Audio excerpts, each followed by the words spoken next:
The 10th generation of Pokemon games have been announced, y'all, titled as Pokemon Winds and Waves. We also got Pokemon Champions release date. Well, not the official release date, but we know that it is going to be releasing April 2026 this year, y'all. So we got about probably a month so we can play Pokemon Champions, and I am excited about Pokemon Champions to be able to battle. I feel like it's going to have that kind of Pokemon Go effect, being that it is going to be available for play on mobile devices. So, you know, we got the mainline games only available for the Switch devices or the main Nintendo devices, and we had Pokemon Go, which was only available on mobile devices. So we're kind of blending that fan base, and so it's going to be able to reach a wider range of players. And visually, to me, Pokemon Champions looks really good. I like the character models, and I like the Pokemon models in the stadium. It actually kind of gives that Pokemon Stadium or Battle Revolution feel. And we are going to be getting character customization, and all 4 battle gimmicks are going to be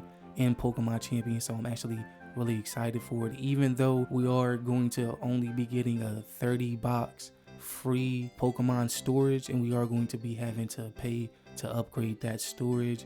But I feel like for me to start 30 Pokemon is enough for me to, like, you know, kind of compete and get the feel of the game and see if I actually want to continue playing the game. So also, Pokemon Champions is going to have a story mode, which I was really hoping that it would have, because I believe that it could end up being one of the better aspects of this game, y'all. So in April, we'll just have to see what the entirety of Pokemon Champions holds. Now, the 10th generation of Pokemon announced as Pokemon Winds and Waves, y'all.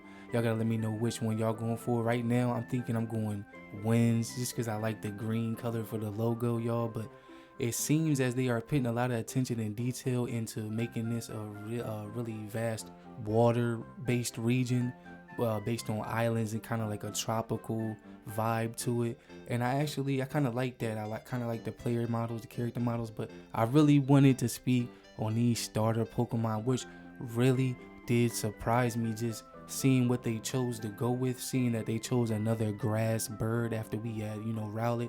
And so it seems like they don't have a set formula on what animals that they choose to be the starter. They'll just, because it seems as if they're being really specific with species now. So Pokemon, they'll have a bunch of bird Pokemon, but they'll be very specific with the bird Pokemon. They'll have a bunch of dog Pokemon and be specific with those dog Pokemon. You know how we got like Poochyena, Dachshund, and we got this Pomeranian now, and then we have Furfrou. You know, so we have different species of like dogs. We have different species of cats. You know, for crying out loud, you know, Lucario is a dog. So you know what I'm saying. We just so they're being very specific with species. So I'm not mad that they chose a grass bird or another like a dog fire, because you know we got Growlithe, who is a fire dog. So now we got Pombon, who's a fire dog, and I'm not mad at these Pokemon that they chose, because they're going with more acute aspect when they choose starters. And these new generation 10 starters do kind of fit the criteria for like small, fluffy, cute animal Pokemon, which would be better for marketing, being that this set of Pokemon is going to be like the face until the next cycle of generation Pokemon, and also would be better for the younger generation, or easier for them to attach to. But of course, as the starter Pokemon evolve, that second stage is usually like the teenage adolescent stage, and the final evolution is usually the adult mature version. As Pokemon fans, we always want our menacing or cool final starter evolution. You know, we always want our Charizards or our Greninja. So we don't know what the future of these starter evolutions hold, but I ain't gonna lie, I'm team Gekwa right now. Brout is okay, it's pretty cool. Like, it does have Rowlet resemblance, and Pombon is also, it's kind of cool. It's not for me, but it is kind of like I'm seeing it as a fan favorite along with Gekwa. So I don't know, I'm team Gekwa. I feel like it could be a possibility that Gekwa evolves into sort of like a Komodo dragon, but I feel like that chance is very slim, because it's kind of playing the role of that feminine starter. You know, we've seen for the last few generations, Pokemon has been going with like a kind of feminine starter to, you know, kind of cater to the female Pokemon trainers. So I don't know if I see Komodo dragon in Gekko's future. I feel like Komodo dragon is kind of like a cool, menacing type of creature, so I don't know if they're going to go in that direction. And also with Pombon, who knows, will it become bipedal or will it stay quadrupedal. I know a lot of Pokemon fans are hoping the latter, but you know, Pokemon, they like to always give us a twist, and so you know, it might end up kind of like in an Incineroar situation, man, where the, you know, a lot of people like Litten and Cat, but a lot of people wanted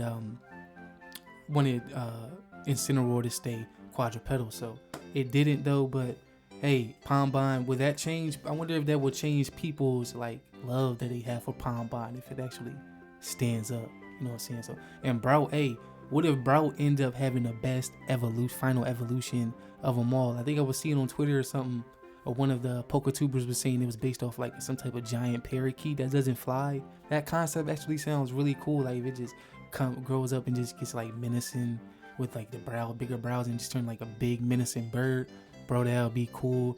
And you know, depending on the final evolution starters, I might pick Brout, I might pick Pombon, but right now I'm just going towards Gekkoa. Hopefully Gekkoa has some type of cool design and it doesn't just go fully left.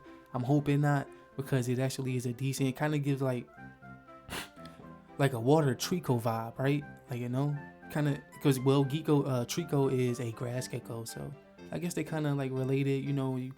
But Pombon is kind of like the most unique to me, being that like we haven't had a dog fire starter, so it is unique in that nature, and it's based on a Pomeranian, like, so I guess that it's pretty cool. And Gecko is just design based to me. It's like kind of just looks the best, bro. And I just really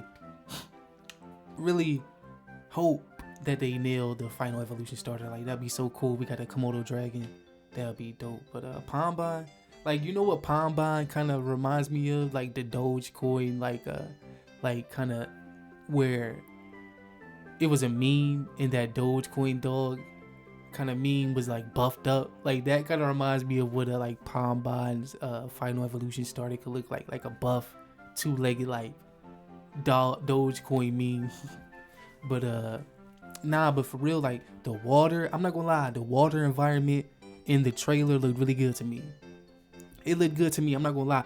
When I was looking at the whole trailer, I was waiting for something spectacular. Like, it kind of looked to me like an upgraded, higher definition Scarlet and Violet. So they did good, you know, with a lot of details in the shadows and the trees and the plants. It kind of looked lively in the jungle clip. But the water, I really liked the water environment. It actually had Pokemon living in the environment. It actually looked like it's going to be vast. The underwater, it looked like the underwater is going to be a part of the story, diving in some way.